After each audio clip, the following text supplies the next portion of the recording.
વિજ્ઞાન ધોરણ 8 પ્રકરણ 9 પ્રાણીઓમાં પ્રજનન રીપ્રોડક્શન ઇન એનિમલ્સ પરિવહન તેમજ શ્વસન પ્રક્રિયાઓ વિશે અગાઉના ધોરણમાં અભ્યાસ કર્યો. શું તમને તેના વિશે યાદ છે? આ પ્રક્રિયાઓ પ્રત્યેક સજીવો માટે તેઓના અસ્તિત્વ માટે આવશ્યક છે. તમે વનસ્પતિઓના પ્રજનન વિશે અગાઉ અભ્યાસ કરી ચૂક્યા છો. પ્રજનન જાતિઓનું સાતત્ય જાળવી રાખવા માટે આવશ્યક છે. કલ્પના કરો કે સજીવો પ્રજનન ન કરે તો શું થાય? તમે એ વાતને માનશો કે પ્રજનનનું સજીવોમાં એક વિશેષ મહત્વ છે, કારણ કે તે એક એવા સજીવોમાં પેઢી દર પેઢી નિરંતરતા બનાવી રાખવાનું સુનિશ્ચિત કરે છે. તમે અગાઉના ધોરણમાં વનસ્પતિઓમાં પ્રજનન વિશે અભ્યાસ કરી ચૂક્યા છો. આ પ્રકરણમાં આપણે જાણીશું કે પ્રાણીઓ કેવા પ્રકારે પ્રજનન કરે છે. પ્રજનનના પ્રકારો, મોડ્સ ઓફ રીપ્રોડક્શન. શું તમે વિવિધ પ્રાણીઓના બચ્ચાઓને જોયા છે? કેટલાક પ્રાણીઓના બચ્ચાઓના નામ કોષ્ટક 9.1માં લખવાનો પ્રયત્ન કરો, જેમ કે ક્રમ સંખ્યા 1 અને 5માં ઉદાહરણ આપીને દર્શાવેલ છે. તમે વિવિધ પ્રાણીઓના બચ્ચાઓનો જન્મ થતાં પણ જોયો હશે. શું તમે જણાવી શકો છો કે મરઘીનું બચ્ચું અને ઈયળ કેવા પ્રકારે જન્મ લે છે? બિલાડીનું બચ્ચું અને ગલુડિયું કેવી રીતે જન્મ લે છે? શું તમે વિચારો છો કે જન્મ પહેલા આ સજીવો એવા જ દેખાતા હતા જેવા અત્યારે દેખાય છે? ચાલો જાણકારી મેળવીએ. વનસ્પતિઓની જેમ જ પ્રાણીઓમાં પણ પ્રજનનના 2 પ્રકાર હોય છે, જેમ કે 1 લિંગી પ્રજનન અને 2 અલિંગી પ્રજનન. ફલન ફર્ટિલાઇઝેશન. પ્રજનન પ્રક્રિયાનું પહેલું ચરણ શુક્રકોષ અને અંડકોષનું જોડાણ છે. જ્યારે શુક્રકોષો અંડકોષના સંપર્કમાં આવે છે ત્યારે તેમાંથી એક શુક્રકોષ અંડકોષ સાથે જોડાઈ જાય છે. શુક્રકોષ અને અંડકોષનું આ જોડાણ ફલન તરીકે ઓળખાય છે. ફલન દરમિયાન શુક્રકોષ અને અંડકોષ જોડાઈને એક થઈ જાય છે. ફલનના પરિણામે યુગ્મનજ ઝાયગોટનું નિર્માણ થાય છે. શું તમને જાણકારી હતી કે યુગ્મનજ એક નવા સજીવનો પ્રારંભ છે? ફલનની પ્રક્રિયામાં માતાનો અંડકોષ અને પિતાનો શુક્રકોષ જોડાણ પામે છે, એટલે નવી સંતતિમાં કેટલાક લક્ષણો તેની માતામાંથી અને કેટલાક લક્ષણો તેના પિતામાંથી આનુવંશિક થાય છે. તમારા ભાઈ અને બહેનને જુઓ અને એ ઓળખવાનો પ્રયત્ન કરો કે તેમનામાં કયા લક્ષણો માતામાંથી અને કયા લક્ષણો પિતામાંથી પ્રાપ્ત થયા છે. જે ફલન માદાના શરીરની અંદર થાય છે તેને અંતઃફલન ઇન્ટરનલ ફર્ટિલાઇઝેશન કહેવાય છે. મનુષ્ય, ગાય, કૂતરા તથા મરઘી વગેરે અનેક પ્રાણીઓમાં અંતઃફલન થાય છે. શું તમે ટેસ્ટ ટ્યુબ બેબી વિશે સાંભળ્યું છે? બુજો અને પહેલીના શિક્ષકે એકવાર વર્ગખંડમાં જણાવ્યું હતું કે કેટલીક સ્ત્રીઓમાં અંડવાહિની બંધ હોય છે. આવી સ્ત્રીઓ બાળક પેદા કરવા માટે અસમર્થ હોય છે, કારણ કે ફલન માટે શુક્રકોષ અંડકોષ સુધી પહોંચી શકતા નથી. આવી સ્થિતિમાં ડોક્ટર તંદુરસ્ત રીતે મુક્ત થયેલ અંડકોષ તેમજ શુક્રકોષો એકત્રિત કરીને યોગ્ય માધ્યમમાં કેટલાક કલાકો સુધી એકસાથે રાખે છે, જેનું IVF અથવા ઇન વિટ્રો ફર્ટિલાઇઝેશન શરીરની બહાર ફલન થઈ શકે. જો ફલન થઈ જાય તો યુગ્મનજને 1 અઠવાડિયા સુધી વિકસિત થવા દેવામાં આવે છે અને ત્યારબાદ તેને માતાના ગર્ભાશયમાં સ્થાપિત કરવામાં આવે છે. માતાના ગર્ભાશયમાં ગર્ભનો સંપૂર્ણ વિકાસ થાય છે તથા સામાન્ય બાળકની જેમ જ જન્મ થાય છે. આ પદ્ધતિ દ્વારા જન્મેલ બાળકને ટેસ્ટ ટ્યુબ બેબી કહે છે. આમ તો આ નામ ગેરમાર્ગે દોરે છે, કારણ કે બાળકનો વિકાસ ટેસ્ટ ટ્યુબમાં નથી થઈ શકતો. તમને જાણીને આશ્ચર્ય થશે કે અનેક પ્રાણીઓમાં ફલન ક્રિયા માદા પ્રાણીના શરીરની બહાર થાય છે. આવા પ્રાણીઓમાં ફલન પાણીમાં થાય છે. ચાલો જાણીએ કે આ ક્રિયા કેવી રીતે સંપન્ન થતી હશે. ભ્રૂણનો વિકાસ, ડેવલપમેન્ટ ઓફ એમ્બ્રિયો. ફલનના પરિણામ સ્વરૂપે યુગ્મનજનું નિર્માણ થાય છે, જે વિકાસ પામીને ભ્રૂણમાં પરિવર્તિત થાય છે. યુગ્મનજનું સતત વિભાજન થઈને કોષોની ગોળાકાર રચનામાં ફેરવાય છે. ત્યારબાદ કોષો સમૂહ બનાવે છે, જે વિકાસ પામીને પેશીઓ અને શરીરના અંગો તરીકે વિકાસ પામે છે. આ વિકાસ પામતી સંરચનાને ભ્રૂણ એટલે કે એમ્બ્રિયો કહે છે. ભ્રૂણ ગર્ભાશયની દિવાલ પર ચોંટી જાય છે અને વિકાસ પામ્યા કરે છે. ગર્ભાશયમાં ભ્રૂણનો સતત વિકાસ થતો રહે છે. ધીરે ધીરે વિવિધ શારીરિક અંગો જેવા કે હાથ, પગ, માથું, આંખો, કાન વગેરે વિકસિત થઈ જાય છે. ભ્રૂણની એ અવસ્થા કે જેમાં બધા જ શારીરિક અંગોની ઓળખ થઈ શકે તેને ગર્ભ એટલે કે ફીટસ કહે છે. જ્યારે ગર્ભનો વિકાસ પૂર્ણ થઈ જાય છે ત્યારે માતા નવજાત શિશુને જન્મ આપે છે. મરઘીમાં પણ અંતઃફલન થાય છે. તો શું મરઘી મનુષ્ય અને ગાયની જેમ બચ્ચાને જન્મ આપે છે? તમે જાણો છો કે મરઘી બચ્ચાને જન્મ આપતી નથી. તો પછી મરઘીનું બચ્ચું કઈ રીતે જન્મ લે છે? ચાલો જાણકારી મેળવીએ. ફલન પછી તરત જ યુગ્મન જ સતત વિભાજન પામ્યા કરે છે અને અંડવાહિનીમાં નીચેની તરફ ખસતો રહે છે.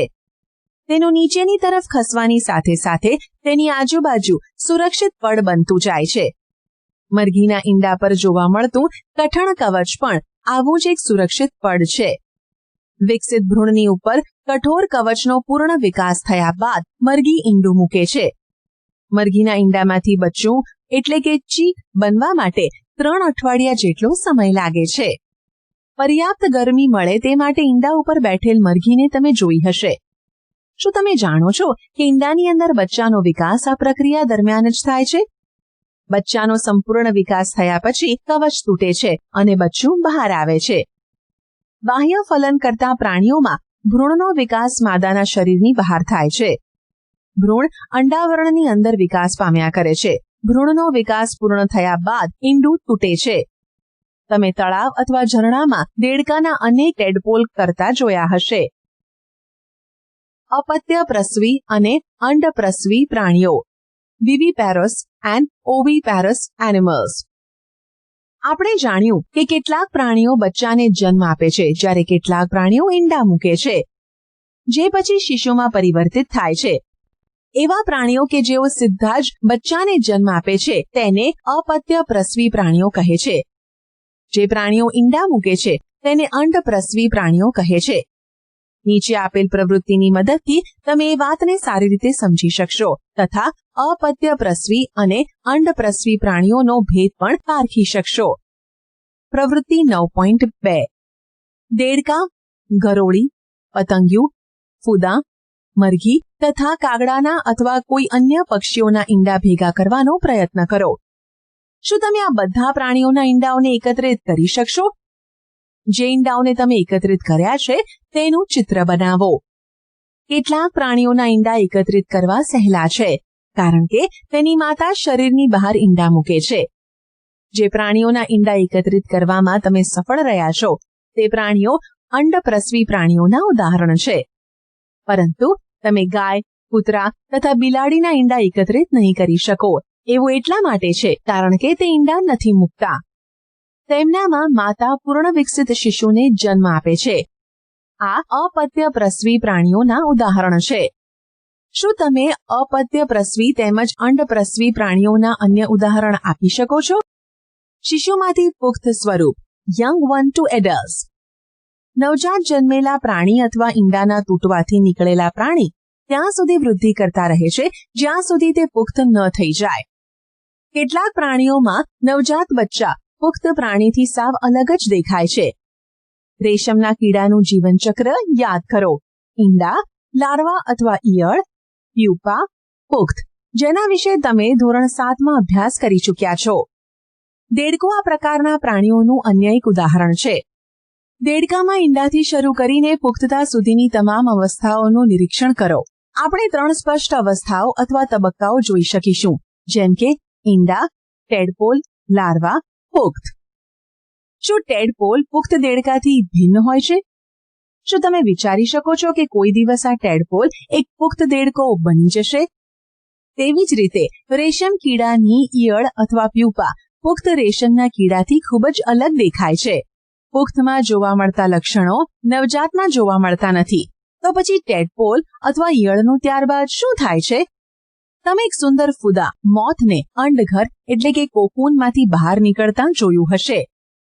ટેડપોલ રૂપાંતરણ પામીને પુખ્ત દેડકામાં ફેરવાઈ જાય છે જે કૂદી શકે છે અને તરી શકે છે.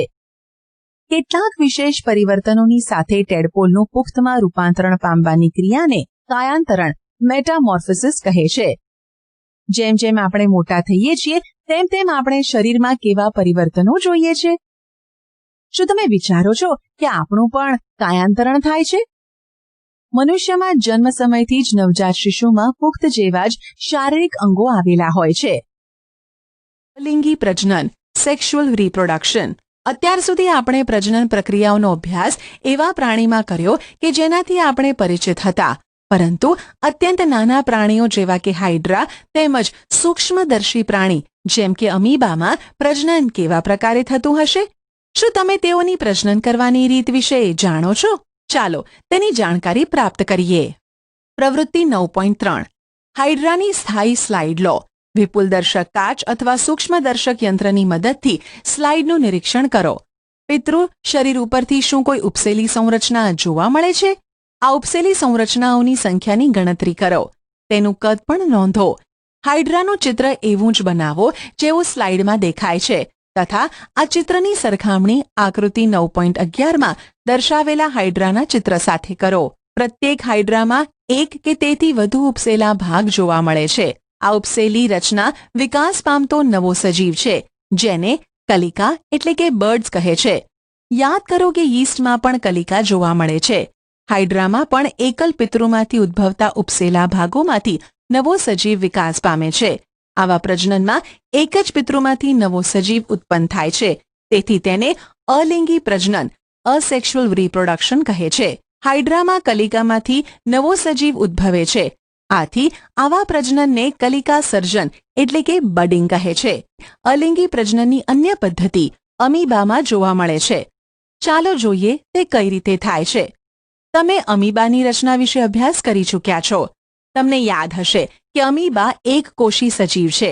તેમાં કોષ કેન્દ્રના 2 ભાગોમાં વિભાજનથી પ્રજનન ક્રિયાની શરૂઆત થાય છે. ત્યારબાદ કોષ પણ 2 ભાગોમાં વિભાજિત થઈ જાય છે, જેના પ્રત્યેક ભાગમાં કોષ કેન્દ્ર હોય છે. પરિણામ સ્વરૂપે એક પિતૃમાંથી 2 અમીબા બને છે. આવા પ્રકારના અલિંગી પ્રજનન કે જેમાં સજીવ વિભાજિત થઈને 2 સંતતિ ઉત્પન્ન કરે છે તેને દ્વિભાજન એટલે કે બાઇનરી ફિઝન કહે છે. કલિકા સર્જન તેમજ દ્વિભાજન સિવાય કેટલાક અન્ય પ્રકારો છે જેના મદદથી એક જ પિતૃમાંથી સંતતિ પેદા થાય છે. તેના વિશે તમે હવે પછીના ધોરણમાં અભ્યાસ કરશો. ડોલીની વાર્તા. ક્લોન. કોઈ સમાન કોષ કોઈ અન્ય જીવંત ભાગ કે સંપૂર્ણ સજીવને કૃત્રિમ રીતે ઉત્પન્ન કરવાની પ્રક્રિયાને ક્લોનિંગ કહે છે. કોઈ પ્રાણીનું સફળતાપૂર્વક ક્લોનિંગ સર્વપ્રથમ ઇયાન વુલમટ અને તેના સહયોગીએ સ્કોટલેન્ડમાં એડિનબર્ગ ખાતે આવેલા રોજલિન ઇન્સ્ટિટ્યૂટમાં કર્યું. તેઓએ એક ઘેટાને ક્લોન કર્યું, જેનું નામ ડોલી રાખવામાં આવ્યું. ડોલીનો જન્મ 5 જુલાઈ 1996માં થયો. આ ક્લોન થયેલું પહેલું સસ્તન હતું.